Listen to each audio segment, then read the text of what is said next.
তো বস, আজকের এই ভিডিওতে আমরা বেশ কিছু আপডেটস দেবো এবং আমরা একটা ট্রেলার নিয়ে কথা বলবো। তো চলো আজকের ভিডিও শুরু করা যাক। তো আজকে হিন্দি ওয়েব সিরিজগুলোর মধ্যে most anticipated web series Special Ops season 2 তার ট্রেলার ড্রপ করা হয়েছে। ট্রেলারটা আমি দেখলাম, এত এঙ্গেজিং একটা ট্রেলার এবং এর শুরুটা যেরকমভাবে হয়, আমার না হিন্দির তিরঙ্গা যে কাজটা আছে রাজকুমার, তারপরে হচ্ছে রানা পাটেকারের, আপনারা অনেকেই টিভিতে ছবিটা দেখেছেন, সেই ছবিটার কথা মনে পড়ছিল যে একজন সায়েন্টিস্ট, তাকে কিডন্যাপ করা হবে এবং তার থেকে ইনফরমেশন এবং তাকে বাঁচানোর জন্য মিশনটা কীরকমভাবে হবে, আমার অনেকটা ওরকম মনে পড়ছিল। এবার আপনারা অনেকে ডার্ক নাইট রাইজেসের কথাও বলতে পারেন। যাই হোক, তো এই যে ট্রেলারটা সেটা যেভাবে শুরু হয় যে এআই হচ্ছে নেক্সট বিগ থিং অলরেডি, এবার সেই যে সায়েন্টিস্ট এটা নিয়ে একটা স্টেটমেন্ট দিচ্ছিল, সেই সায়েন্টিস্টকে কিডন্যাপ করা হয় এবং এই পুরো বিষয়টা যে করে সেটা হচ্ছে তাহির রাজের ক্যারেক্টারটা।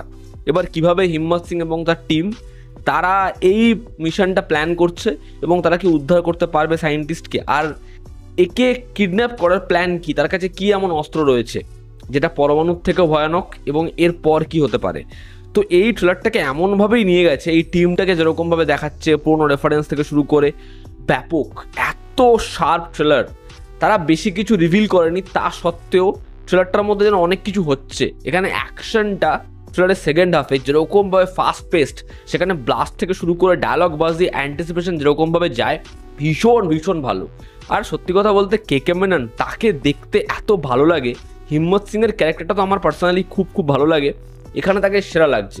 এবং তার যে টিমটা সলিড, জাস্ট ব্যাপক। নীরজ পান্ডে সে বহুদিন যে লেভেলের কাজ পরিচালনা ডেলিভার করেছে সেটা আর করতে পারছে না। আমি চাই এই শোটা ভীষণ ভালো হোক, তার কারণ স্পেশাল অপস নিজের জায়গায় খুব ভালো ছিল, তারপরে যে ব্যাক স্টোরিটা আসলো স্পেশাল অপস 1.5 সেটা ভালো ছিল। তো স্পেশাল অপস 2 নিয়ে একটা আলাদা এক্সপেকটেশন রয়েছে, সেটা ফুলফিল হোক এটাই চাইবো। আমার এই ট্রেলারটা বেশ বেশ ভালো লেগেছে। তোমরা যারা দেখেছো তোমাদের কি অপিনিয়ন জানিও। এবার আমরা কয়েকটা আপডেটে আসবো। প্রথম যে আপডেটটা, এই আপডেটটা সম্পর্কে আমাদের যে একদম আইডিয়া ছিল না এমনটা কিন্তু নয়, কিন্তু আপডেটটা ডেফিনেটলি এক্সাইটিং। সেটা হচ্ছে খাদান 2 নিয়ে। দেখুন, আমরা এমনটা অনুমান করেইছিলাম খাদান 2 2026-এর ক্রিসমাসে আসবে। এক নামী পত্রিকার তরফ থেকে জানানো হয়েছে দেবের খাদান 2 সেই ছবিটার প্ল্যানিং যেরকম যা হয়েছে, তার প্রজাপতি 2 এবছর ক্রিসমাসে আসবে এবং খাদান 2 নেক্সট ক্রিসমাস অর্থাৎ 2026-এর ক্রিসমাসে আনার প্ল্যান করছে দেব এবং তার টিম। সুজিত দত্তর পরিচালনায় এর আগের পার্ট বক্স অফিসে অল টাইম ব্লকবাস্টার হয়েছে, ব্যাপক নাম্বার এনেছে। তো বেশি দেরি না করতে চেয়ে তারা 2 বছরের মধ্যেই খাদান 2 আনবে একই টাইমে, ক্রিসমাসের টাইমে। তো আমার মনে হয় ঠিকই আছে, বেশি দেরি না করাই ভালো। দেখার সেই ছবিটা যখন আসে আবার কি কি রেকর্ড বানে। তো খাদান 2 সেটা নেক্সট ক্রিসমাসে আসতে চলেছে। উন্নি মুকুন্দন, যার মার্কো ছবিটা সব জায়গাতে ম্যাসিভভাবে অডিয়েন্স দেখেছে, বাট এই অভিনেতা সে মার্কো 2 সেই ছবিটার পার্ট হচ্ছে না এবং সে জানিয়েছে এত নেগেটিভিটির জন্য সে এই ছবিটার পার্ট হবে না, তবে সে তার থেকে বেটার কিছু আনছে। তবে যেরকম যে শোনা যাচ্ছে ক্রিয়েটিভ ডিফারেন্সের জন্য সে মার্কোর এই পুরোপুরি প্ল্যান ড্রপ করেছে এবং সে মার্কোর সিকুয়ালের পার্ট নয়। এবার এত বড় একটা ছবি এরকমভাবে বক্স অফিস সাফল্য এনেছে, অডিয়েন্স এরকমভাবে ভিউয়ারশিপ দিয়েছে, তারপরে ছবিটা সিকুয়াল আসছে না। দেখার আমরা উন্নি মুকুন্দনের পরবর্তী কোন ছবি দেখি ম্যাসিভ সাকসেস আনতে। পরবর্তী যেটা আপডেট সেটা হচ্ছে এনটিআর এবং সন্দীপ রেড্ডি ভাঙ্গার কোলাবোরেশন। দেখুন, সন্দীপ রেড্ডি ভাঙ্গার পরবর্তী ছবি যেটা আসছে প্রভাসের সাথে স্পিরিট, তারপরে শোনা যায় আল্লু অর্জুনের সাথে তার প্রজেক্ট আসতে পারে। তবে লেটেস্ট আপডেট ওয়াইজ আল্লু অর্জুনের যে প্রজেক্টগুলো হওয়ার কথা ছিল, যেমন একটা ত্রিবিক্রমের সাথে, সেটাও এনটিআরের সাথে হচ্ছে, এবং আরও একটা বড় প্রজেক্ট যেটা হতে যাচ্ছিল সন্দীপ রেড্ডি ভাঙ্গার সাথে, সেটা হতে পারে এনটিআরের সাথে। দেখার সেটা হয় কিনা পরবর্তীতে।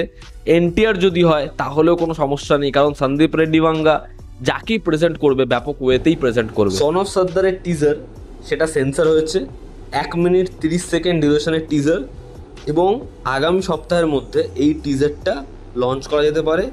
দেখার টিজারটা হয় কেমন, কারণ এই ছবিটা যেহেতু জুলাই মাসে আসছে, বেশি দিন প্রমোশনের নেই এবং অজয় দেবগনের সিকুয়েল ছবিগুলো খুব ভালো ওয়ার্ক করে। দেখার এই টিজারটা হয় কেমন।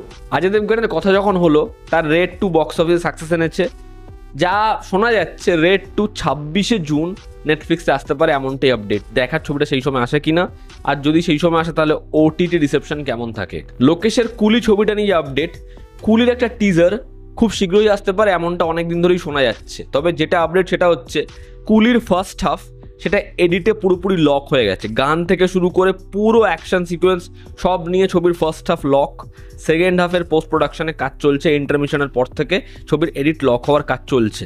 এবার লোকেশ যেমন পোস্ট প্রোডাকশনে ইনভলভ কাজ করছে, সেরকমই আমরা জানি লোকেশ একটা ছবিতে অভিনয় করছে। সেই ক্যারেক্টারের জন্য লোকেশ পার্সোনালি মার্শাল আর্ট শিখছে। তো দেখার লোকেশকে আমরা তার ছবিতে অ্যাকশানে তো ব্যাপকভাবে পেয়েছি, তার চোখ দিয়ে আমরা অ্যাকশন দেখেছি, এবার দেখি অ্যাকশন সে নিজে ছবিতে কিরকমভাবে পারফর্ম করে। অ্যাটলি তার নেক্সট ছবি আল্লু অর্জুনের সাথে A22 × A6 সেটা নিয়ে স্টেটমেন্ট রেখেছে যে এটা ভারতের সব থেকে কস্টলিয়েস্ট ছবি হতে চলেছে। এই ছবির জন্য তারা অনেক নিউ টেকনোলজি ব্যবহার করবে, তারা একটা হিউজ টিম ডিভাইড করছে ছবির প্রত্যেকটা পার্টের জন্য। তবে এই ছবিটা রিলিজ ডেট সম্পর্কে সে এখন কিছু বলতে চায় না, তার কারণ সেটা সম্পূর্ণভাবে প্রডিউসারই ডিসাইড করবে। তবে এই ছবিটার মেকিংয়ে অনেকটা সময় লাগবে এবং এটা যখন আসবে দেখলে বোঝা যাবে এই ছবিটা কেন এত এক্সপেন্সিভ। দেখার অ্যাকচুয়ালি এই ভিশনে আল্লু অর্জুন কিরকমভাবে আবির্ভূত হয়, ছবিটা হয় কেমন। তো এই ছিল আজকের লেটেস্ট আপডেটস এবং একটা ট্রেলার নিয়ে আমাদের ওপিনিয়ন।